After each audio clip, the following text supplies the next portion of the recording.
It's been a funny old day here. And the truth is, I haven't done massively well at my phone detoxing today.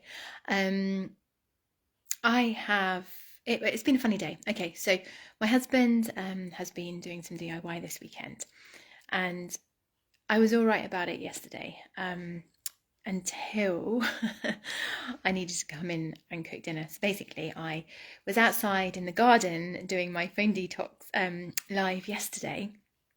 I had a lovely time with my son. Hey lovely, we were bouncing on the trampoline, we were playing in the garden, we were swinging in the hammock, which is where I did my live yesterday. And I just stayed out there for a bit. There was washing that needed hanging on the line. There was the dishwasher that needed emptying. I needed to cook dinner. There were some other little jobs, and I was just like, you know what? I'm having a really nice time. I'm just regulating, having a nice time with my son, and I'll deal with it later. And then I was like, okay, I need to go and cook to he and do all these jobs. And the kitchen and the mess that my husband had made was, oh my gosh, it was just worse than I had imagined.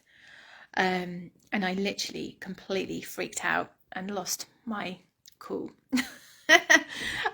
So it's probably a good job that I had been spending time in the garden regulating and swinging the hammock and having a nice time and not worrying too much at the time, because my nervous system was, hey lovely, my nervous system was calmer than it would have been probably otherwise. But I was not a very happy bunny last night at all. I was just like, I'm going to move out while we're doing these house renovations. I just can't bear the disruption. And yeah, so anyway, we tidied up and I cooked tea and everything, and that was that. And I had an early night. And then this morning, the house renovating stuff, the DIY, carried on, but it's been a really disjointed day today. So phone detox wise, I have so every day I've been sharing, as you know, I've been sharing my experience, my personal experience of my phone detoxing, and how on the whole it's really created me so much time for the things that I've wanted to do or needed to do, that I potentially wouldn't normally do at that time. So like chores after school, I potentially wouldn't normally do, but it's freed me up from doing chores this weekend. Just being able to do more stuff in the moment with my sons, like kite flying after school, and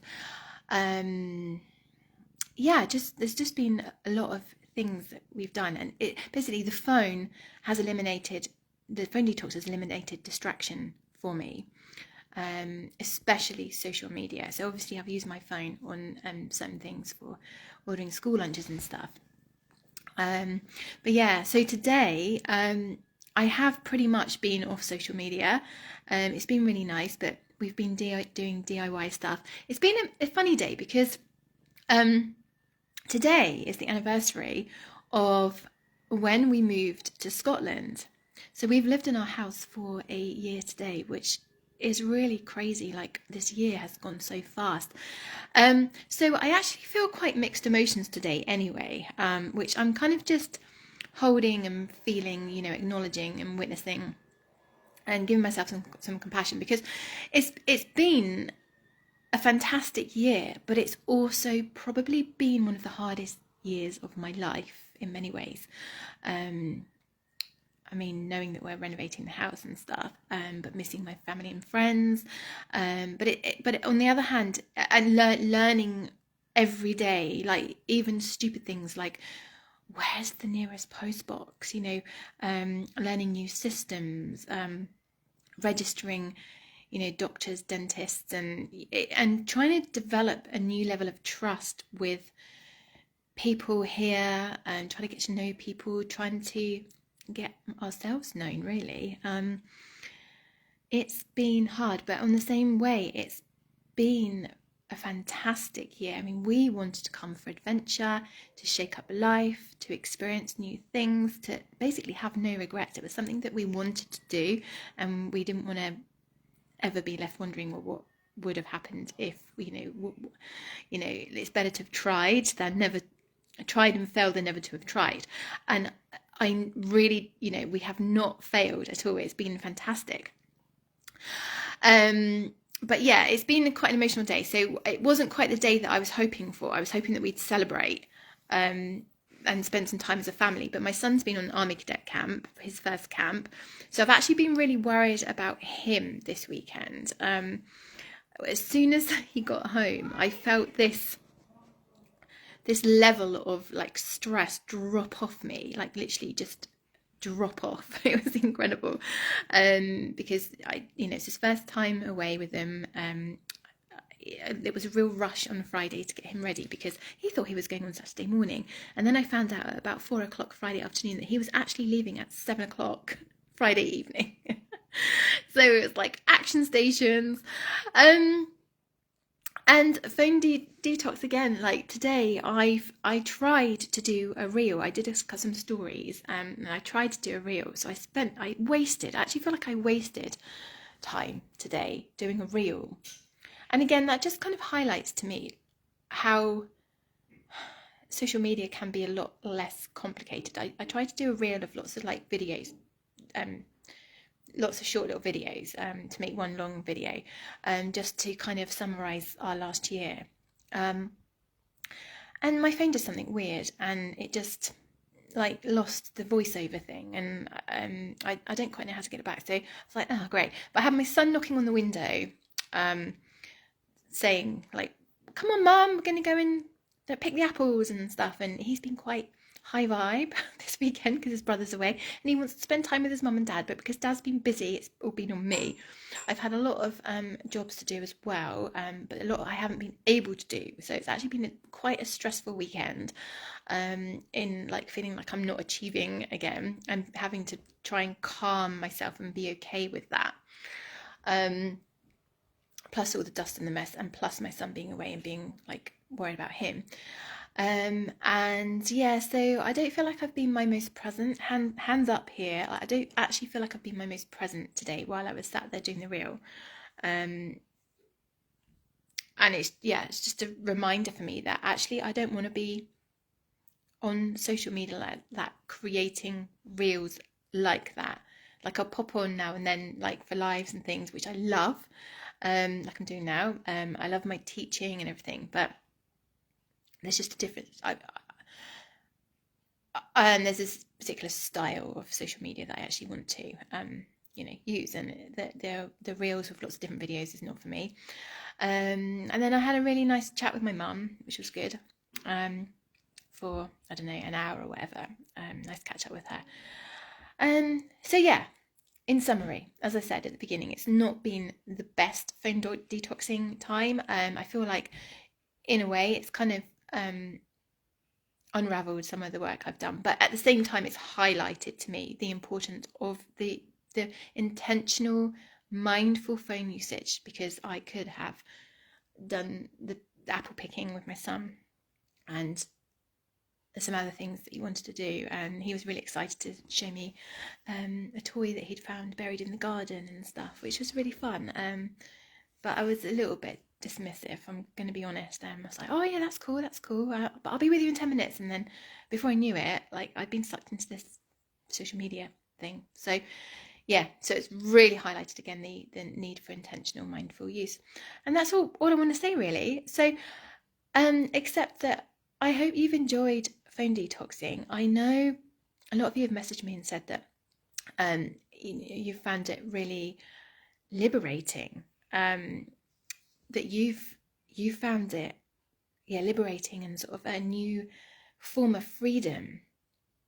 So where can you continue these boundaries in your daily life that you set for your social media phone use? I know that I'm going to definitely keep the boundaries. So like, as I said, we're creating mindful habits to help you feel calmer, to help you feel more in control of your time and your time, basically, with the phone detoxing, to help you feel more in control of your daily life, to help give you space when the unexpected things happen. Oh dear, my son's he's with my husband now. yeah, to to give you the space to be able to deal with the unexpected, because we're usually so busy in go mode that then when unexpected things do happen, we get more stressed about it than we would if we were calm and regulated, and our nervous systems were regulated through mindful practices, mindful habits. So yeah, I'm definitely going to keep on in the mornings, not using my phone between from when I wake up till when the boys after go to school. And then harder still is from when they get home to after dinner. But I'm going to try really hard to keep that up. That has been harder than the mornings, to be honest, for me. So yeah, let me know what you've found hardest around the intentions that you set. Yeah, keep inviting your friends to this community, because I'm on a mission to support as many working mums as possible to feel in control of your time. Because when you practice mindful habits and mindfulness, you really do. And it doesn't have to take long every day. Like, I'm talking like a couple of minutes here and there, or even not using your phone. You know, that's not having to do something. That's eliminating something from your day. That's eliminating the distraction, and that is powerful. That's a real gift that you can give to yourself. So yeah, where you know, when you practice these habits, you will naturally think more clearly. You'll have more headspace to connect with what it is that you want in life, because you're calmer, you have more space, and you are able to take the baby action steps every day towards that better version of yourself. You're already amazing. Just putting that out there. You are already amazing.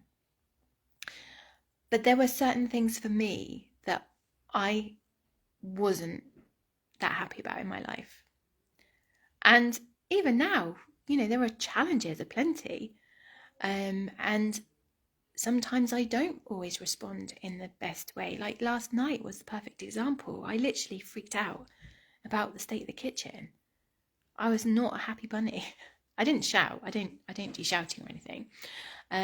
But I was going into this like spiral of negative thinking. It's like, oh, I really wanted to celebrate our year of being here, and like I don't feel like celebrating now. The house is just a complete mess. What's the point? Like, we've just, you know, it just feels like we haven't made any progress. And I'm like, come on, Michelle, like, that's not actually true. Like, we've made a lot of progress. The fact is, we're actually here.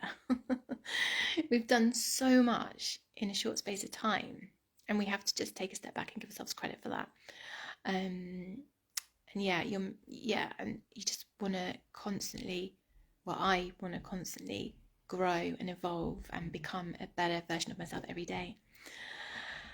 And even though we have achieved our dream of moving to Scotland, which was, you know, had been a dream for a few years, and we had no idea how we would ever make it happen, based on finances, work situations, all that kind of stuff. Through mindful, intentional behaviour and you know, thoughts, actions, we were able to take action, the next aligned action that felt right. And it actually ended up like that we stacked our actions to align us to be able to move up here. I'll give you an example, like my massage business. I actually ended up giving up my massage business, which had been something I wanted to do for a long time, just to create me more better work-life balance, so I wasn't working 2 or 3 nights a week, and weekends, as the boys were getting older and bedtimes were getting such a rush and everything. So I was like, well, what can I do? So I started looking for a job, which felt like a step backwards, but actually I couldn't find a job that worked with the school hours. It was either over school, this, you know, the drop off or pick up, or weekends again, and the pay was a lot less than I was earning. And I It's like, well, I'm not prepared to do that. So I was just like, right, well, what can I do? And through this calm nervous system, this calm state of mind, I was like, okay, well, I could ask my old boss if he needs any help. And as it happened, I went back to work with him, and I do still work for him 10 hours a week as a VA, a virtual assistant, helping him with marketing on a piece of software. It's for surveyor. He's a surveyor.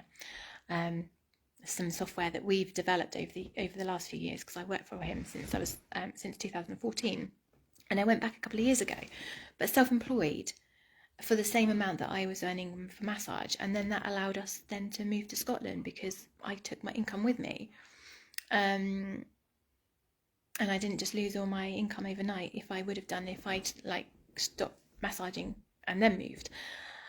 So yeah, I mean, that was a hard decision to make, to give up massaging, because I love my clients and I absolutely love massaging, but it just wasn't working for my lifestyle anymore. My needs had changed, my family's needs had changed.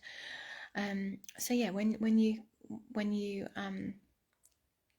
practice mindfulness, you can come to these decisions rather than getting caught up in the how am I going to do this? I'm never going to do this. Like, what if? Oh, but I need this. And like living from a place of lack, it's like, what happens if I do X, Y, Z? What would happen if I asked this? What would happen if I got the confidence to ask my old boss to go back on a self-employed basis? It's that kind of thing. It's all about you're a lot more confident to be curious in life, and a lot more capable of being curious. So anyway, invite your friends to this group, and there is to this community. It is a community. I want us to support each other.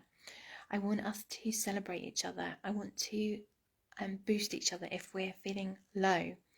And me included, like, I'm not immune to having low days, like yesterday evening, low times, but through mindfulness practice, again, I know how to process. I'm very aware of my emotions, and I'm very able to respond to my emotions in a different way. So rather than let it spiral out of control, like it can I can process and pick myself up again.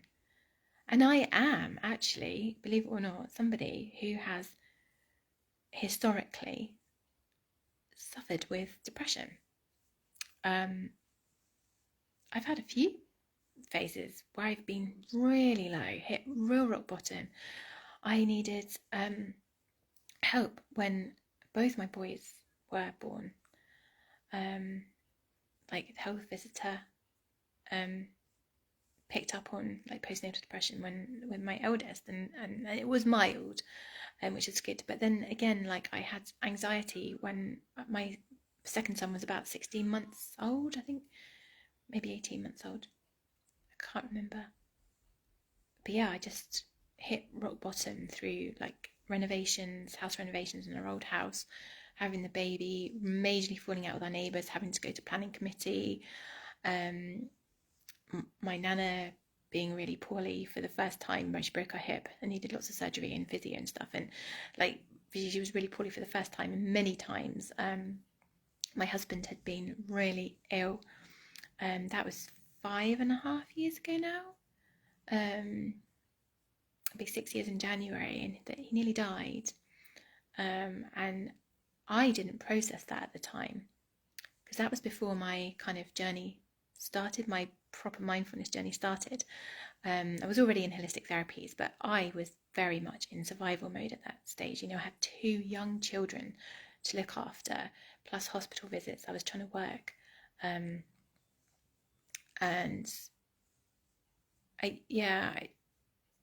my parents and Gary's parents, they supported me, but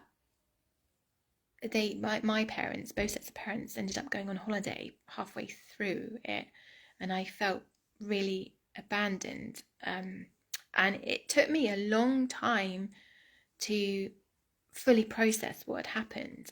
Like 6 months later, I'd be driving to work, and suddenly, like, I'd just start crying, and it was just, It was really traumatic. So I had to learn to pick myself up and soothe my nervous system, and process my emotions, heal. I spent a lot of time, and I've had a lot of coaching myself, healing. Hey, lovely. And yeah, so that's why we're doing this. We're doing it to create headspace and space. And yeah, so our next mindful habit is going to be starting on the 16th of September, and that is all about mindful stretching. So that's just a couple of minutes a day, and you will feel incredible. You'll feel like an absolute new woman after that. But in the meantime, have a wonderful, wonderful evening and a lovely week ahead. Sending you loads of love. Bye.